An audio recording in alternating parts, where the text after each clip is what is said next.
શું ગુજરાત ખરેખર કુપોષણ મુક્ત બની રહ્યું છે? આંકડા તો કંઈક અલગ જ કહી રહ્યા છે. વર્ષ 2026ના સરકારી રિપોર્ટ મુજબ માત્ર 20 જિલ્લામાં જ 2.57 લાખ બાળકો કુપોષણનો શિકાર છે, જેમાંથી 45,000થી વધુ બાળકો તો અતિ ઓછું વજન ધરાવે છે. અને આ સ્થિતિને બદલવા સરકારે હવે લીધો છે એક મોટો નિર્ણય. રાજ્યના 38.50 લાખ બાળકો માટે મોટા સમાચાર. ફિટ ઇન્ડિયા મુવમેન્ટ અંતર્ગત શિક્ષણ વિભાગે મધ્યાહન ભોજન અને મુખ્યમંત્રી અલ્પાહાર યોજનામાં ધરખમ ફેરફાર કર્યો છે.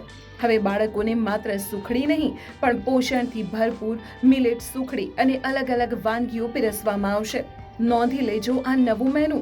તો નવા મેનુ પ્રમાણે આંગણવાડીમાં બાળકોને સોમવારે મગ ચાટ, મંગળવારે વેજીટેબલ પૌવા, બુધવારે મિક્સ કઠોળ ચાટ, ગુરુવારે સ્પેશિયલ મિલેટ સુખડી, શુક્રવારે વેજીટેબલ ઉપમા અને શનિવારે ફરીથી વેજીટેબલ પૌવા આપવામાં આવશે.